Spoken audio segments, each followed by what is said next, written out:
A young girl sleeps in a playground every night, hiding from a past too painful to face. But when a cop discovers her secret, what he does next will leave you in tears, and restore your faith in humanity. The cold wind howled through the rusted swings and broken slides of the old playground on the outskirts of Atlanta. The streetlights flickered weakly, casting long, eerie shadows over the cracked pavement. Beneath one of the worn-out wooden benches, curled up in a thin hoodie, lay a girl no older than 14. Her name was Elora Hollings, and this playground had become her home. She pressed her knees to her chest, trying to stay warm as she listened to the distant hum of the city. Her stomach growled, but hunger was something she had learned to ignore. The rumbling was nothing compared to the gnawing fear that came with every setting sun. The nights were the worst. Not just because of the cold, but because of the dangers that lurked in the dark. She had once had a home. A real home. A mother who sang to her at night, who smelled like cinnamon and vanilla. But all of that had been ripped away in an instant. After her mother's sudden death, Elora had been placed under the care of her mother's distant cousin, Henry Vaughns, a man she barely knew. At first, he had pretended to care. But soon, the kindness faded, replaced by anger, neglect, and something far worse. She remembered the night she ran. The sound of shattering glass. The heavy footsteps storming toward her. The way her heart pounded as she grabbed her backpack and slipped out into the freezing night, not daring to look back. She had nowhere to go, no one to turn to. And so, the playground became her refuge. She had learned the rules of the streets quickly: stay unseen, keep moving, trust no one. But some nights, like this one, the loneliness was unbearable. A sudden rustling in the bushes made her heart race. She held her breath, gripping the small pocket knife she kept hidden in her sleeve. Footsteps. Slow. Cautious. Her pulse pounded in her ears. Then a voice cut through the darkness. "Hey, you okay?" It wasn't the voice of a threat. It was calm, steady, filled with something she hadn't heard in a long time: concern. She looked up. A tall man stood a few feet away, his hands slightly raised to show he meant no harm. He wore a police badge clipped to his belt. A cop. Elora's first instinct was to run. Cops meant questions. Questions led to trouble. Trouble meant being sent back to the very place she had risked everything to escape. But something in his eyes made her pause. They weren't harsh or suspicious. They were kind. Still, she didn't speak. Didn't move. The officer, Detective Ezra Carter, slowly took off his jacket and held it out. "It's too cold to be out here like this." Elora hesitated. No one had offered her anything in a long time. And yet, here he was, a stranger, handing her warmth. She didn't take the jacket. But for the first time in weeks, she didn't feel completely invisible.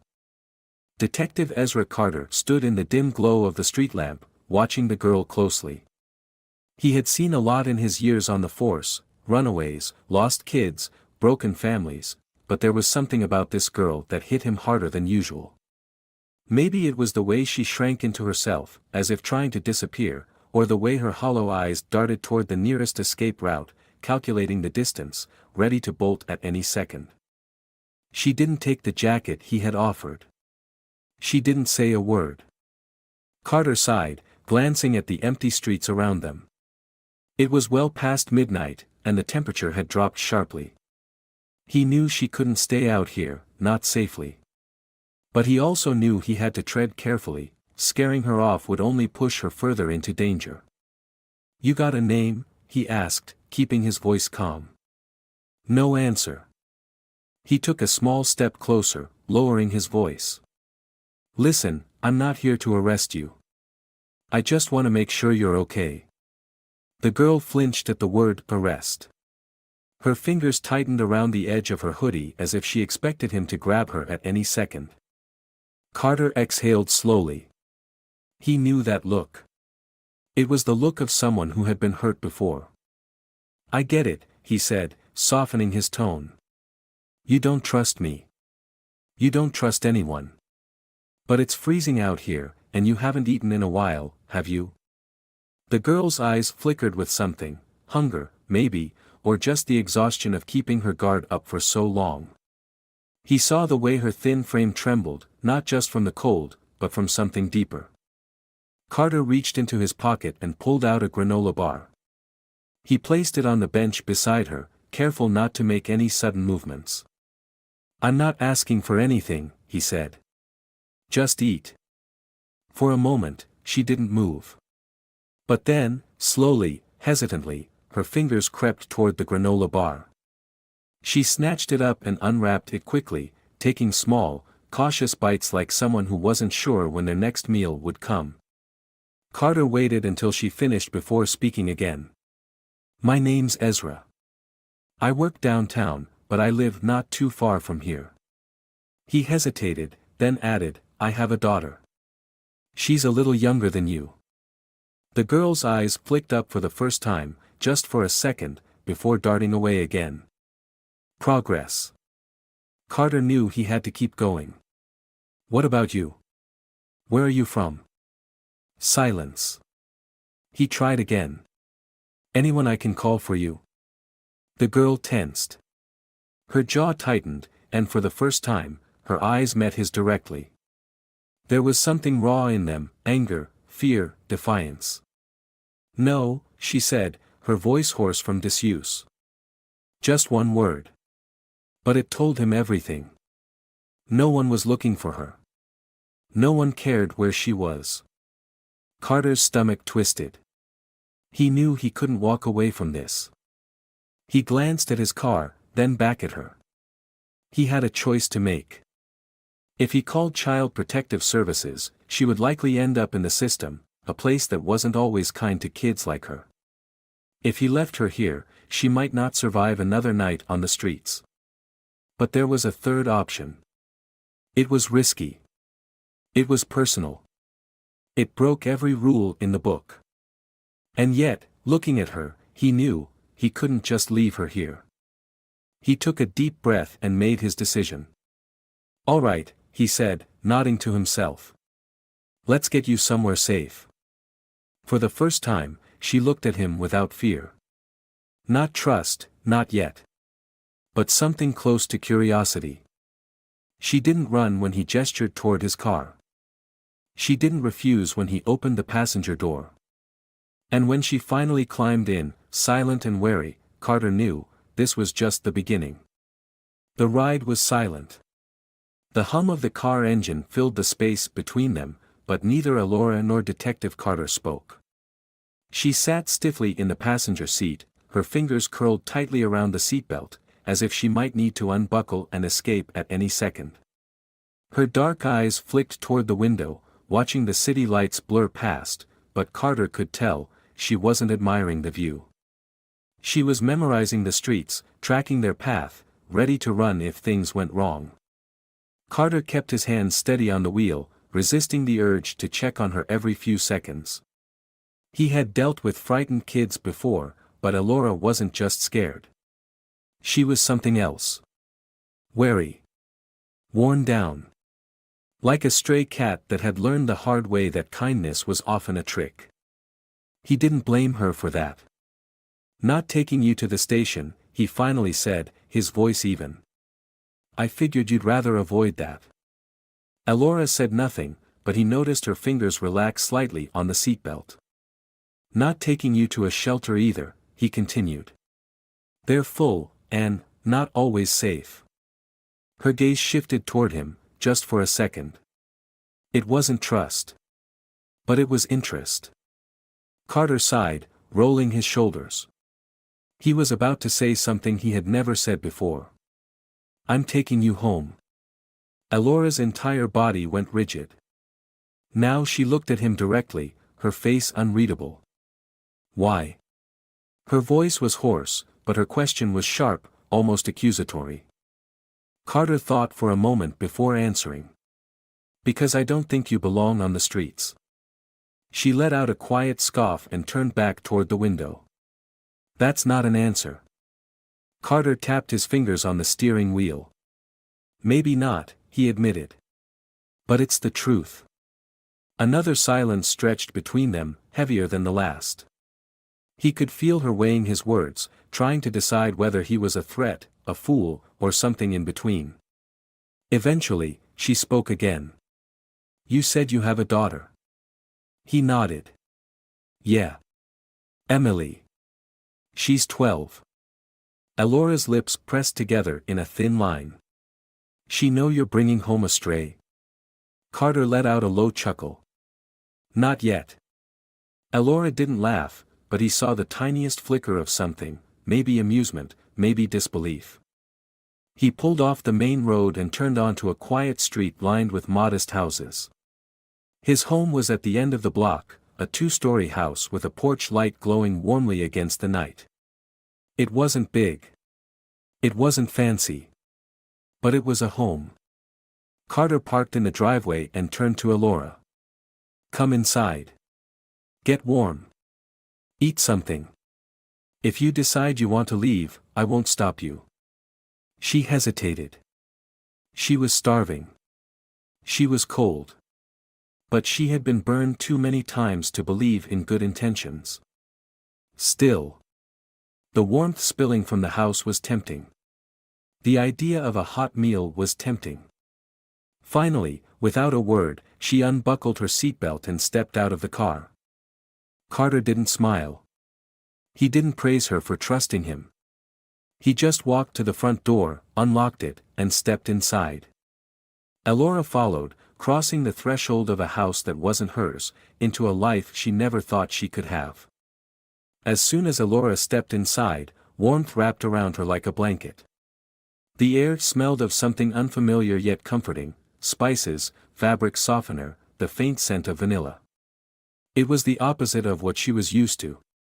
No stench of mold, no stale alcohol in the air, no fear of what might happen next.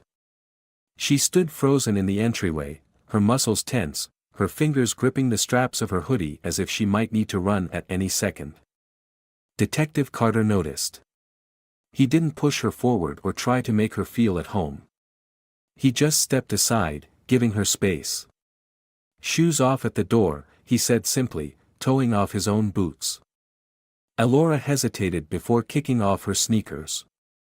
They were worn down, the soles barely holding together. She had no socks, and the warmth of the hardwood floor beneath her bare feet startled her. Come on, Carter said, nodding toward the hallway. She followed, taking in the space as she moved. The house wasn't fancy, but it was clean. Lived in. Photos lined the walls, pictures of a young girl with curly brown hair, Carter smiling beside her. There were bookshelves packed full, a jacket draped over the back of a chair, a half-empty coffee mug on the kitchen counter. This was a home. Elora swallowed hard. It made her uncomfortable, being in a place like this. Places like this were temporary. As they entered the kitchen, Carter opened the fridge and pulled out a container. You eat chicken? Elora blinked. She hadn't expected that question. Yeah. He nodded and started heating up a plate. She watched as he moved, calm, unhurried, like this was just a normal night. She wasn't sure what to do with herself. She wasn't used to people giving her food without wanting something in return. The microwave beeped. Carter placed the plate in front of her at the kitchen island, a generous portion of chicken, rice, and roasted vegetables. It smelled incredible. Elora hesitated. What's the catch? She asked, her voice flat. Carter leaned against the counter, arms crossed. No catch. Just eat. She eyed him warily before finally picking up a fork. The first bite hit her stomach like a shockwave. She hadn't had a real meal in, she didn't even know how long. She ate quickly, though she tried to hide how desperate she was. Carter didn't comment, didn't stare. He just let her eat. As she finished the last bite, another voice cut through the silence. Dad? Elora stiffened. A girl stood in the doorway, rubbing her eyes, her hair messy from sleep. Emily. She looked at Elora, confusion knitting her brow. Carter sighed. Hey, kiddo. Didn't mean to wake you. Emily ignored him, her focus locked on Elora. Who is she? Elora felt the weight of the girl's stare, expecting suspicion. Judgment. Maybe even annoyance.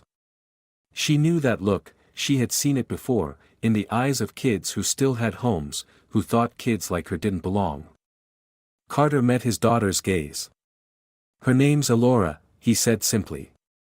She's staying here for a while. Emily blinked. Here. Like, in our house. Elora waited for the inevitable, anger, resistance, maybe a demand that she leave. But instead, Emily just frowned. Does she snore? Carter let out a chuckle. I have no idea. Emily seemed to consider this, then shrugged.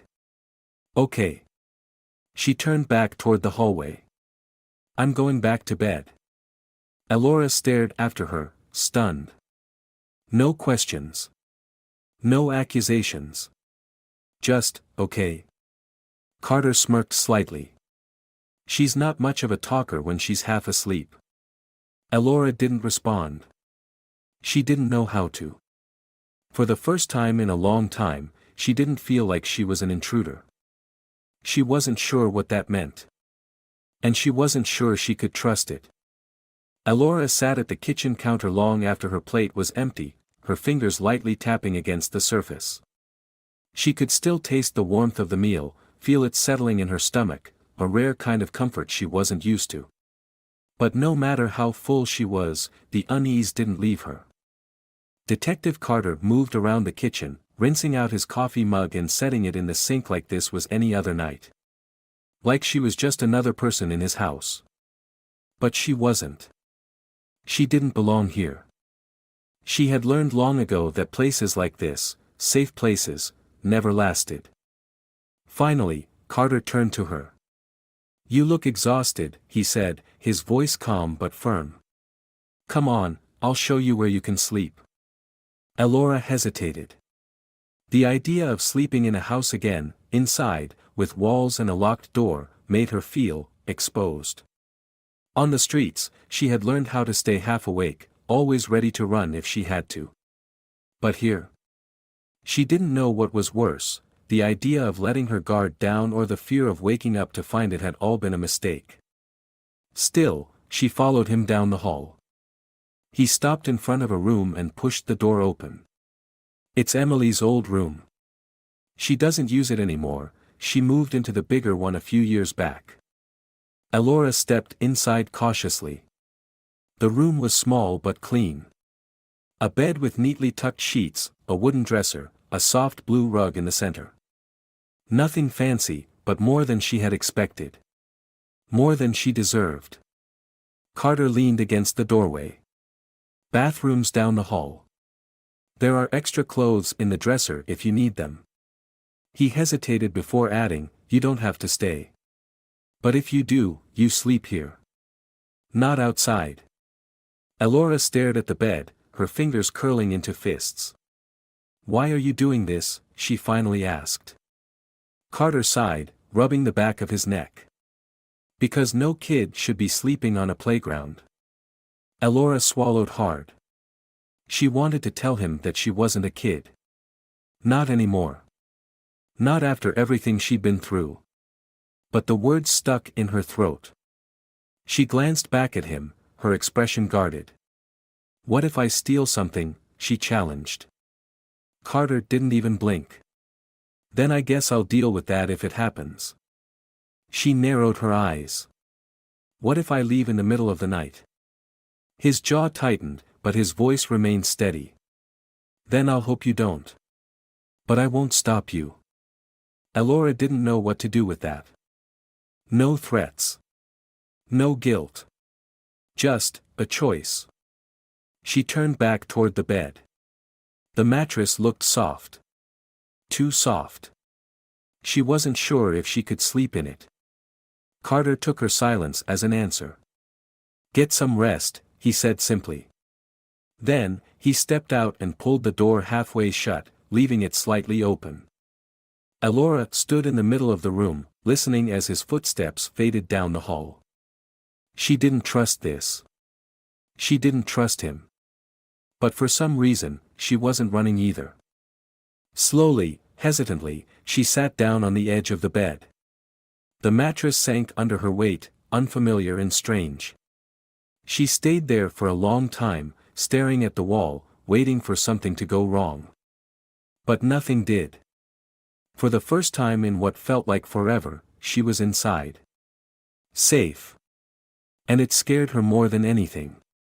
Elora didn't sleep.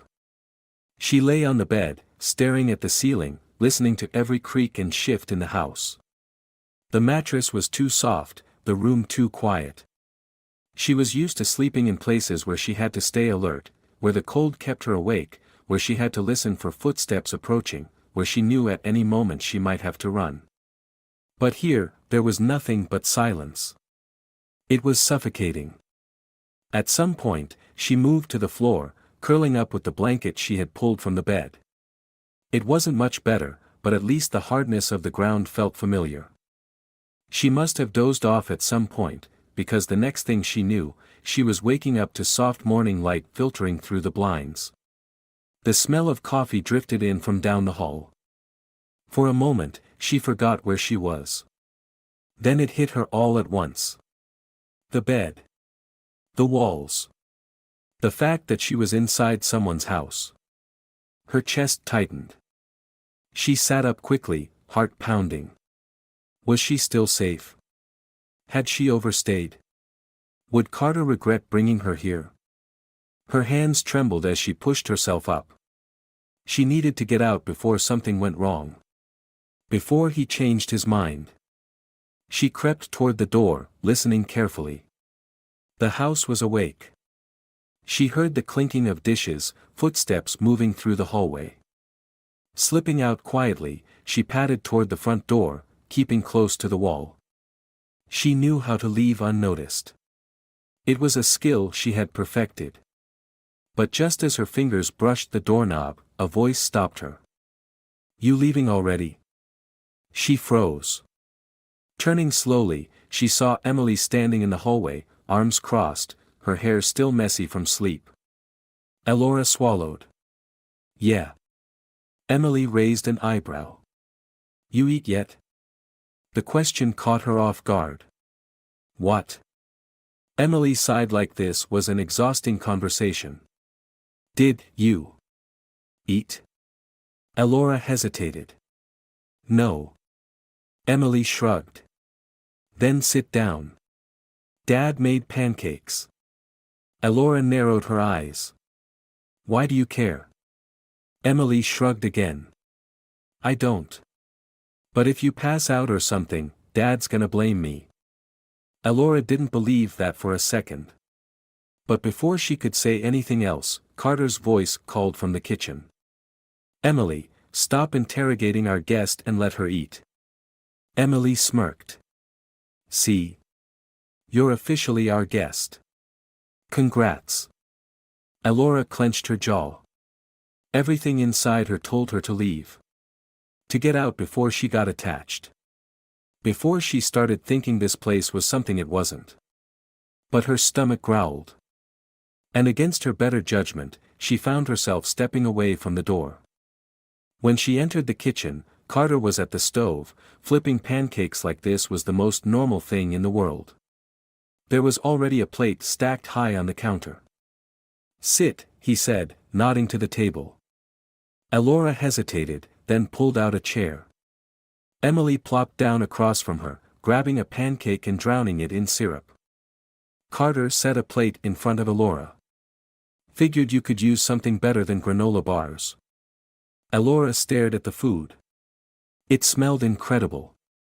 But she hated the feeling creeping into her chest, this warmth, this quiet care. She wasn't used to it. She picked up her fork and took a small bite. It was perfect. She didn't look at Carter, but she could feel him watching her. "You planning to run every morning?" he asked casually. Elora tensed. I don't know. He nodded, as if that answer didn't bother him. Just let me know if you do. Preferably not at dawn. Elora frowned. You're not gonna try to stop me? Carter took a sip of coffee. I already told you. I'm not keeping you here against your will. But I'd rather you eat first. Elora didn't know what to say to that. She expected rules. Lectures. Warnings. But instead, all she got was pancakes. Emily smirked at her. Guess you're stuck with us for now. Elora didn't respond. Because for the first time in a long time, the idea of staying didn't feel as terrifying as it should have. Elora had never had a routine before. Her days on the streets had been unpredictable, waking up to the cold, scrounging for food, moving from place to place to avoid trouble. Every moment had been about survival, never knowing what the next hour would bring. But here, in Carter's house, things were different. Morning started with breakfast. She hadn't eaten this regularly in years, and at first, it unsettled her. The warmth of home-cooked meals, the quiet chatter at the table, the way Carter poured his coffee like clockwork and Emily grumbled about waking up, it all felt too normal. Too steady. And Elora didn't trust steady. She kept expecting something to go wrong. She still woke up before dawn, her instincts wired for escape. She still sat with her back to the wall, watching for signs that she had overstayed her welcome. She still flinched when someone moved too fast or spoke too loud. But Carter never raised his voice. Never pushed her for answers. Never asked when she was leaving. And Emily, though blunt and sometimes annoyingly sarcastic, never treated her like an outsider. Which only made it worse. Because deep down, Elora knew this wasn't permanent. And if she let herself believe it was, leaving would hurt even more. One afternoon, as she sat on the couch flipping through TV channels, Carter walked in with a serious look on his face. She stiffened immediately, preparing for bad news. We need to talk, he said, taking a seat across from her. Elora put down the remote, her pulse quickening. About what? Carter leaned forward, resting his elbows on his knees. I've been looking into your situation. Elora's stomach twisted. What situation? Carter gave her a pointed look. The fact that you don't have a legal guardian. The fact that no one has reported you missing. The fact that I found you sleeping on a playground. Elora's fingers curled into the fabric of her hoodie. You said you weren't gonna call the cops on me. I didn't, Carter assured her. But I did some digging. Elora forced herself to stay calm. And? Carter sighed. Henry Vaughn still technically has guardianship over you. A sharp, icy panic shot through her veins. No, she said immediately, shaking her head. I'm not going back. I won't. You're not, Carter interrupted firmly. I'm not sending you anywhere near him. Elora shut her mouth, her heart still hammering. Carter watched her carefully before continuing. I have reason to believe Vaughn's never reported you missing because he didn't want anyone asking questions. He has a record. Drugs, domestic violence. Nothing that put him away for long, but enough to tell me you were right to run. Elora's throat tightened. She hated hearing his name. Hated the way it made her skin crawl. Carter's expression softened. You don't have to tell me what happened, he said. But if you want to stay here, I need to do this the right way. Elora frowned. What do you mean? I mean, Carter said slowly, I want to petition for emergency custody. Elora's stomach dropped. What? Carter leaned back. It's not a guarantee. It's complicated. But I can't keep you here forever without some kind of legal protection. And if I don't do anything, the state will eventually find out you're here. Elora stared at him, her mind racing. So what, you wanna adopt me or something? Carter gave a small, amused smile. That's a long process. Right now, I just want to make sure no one can take you somewhere unsafe. Elora felt her walls going up, brick by brick.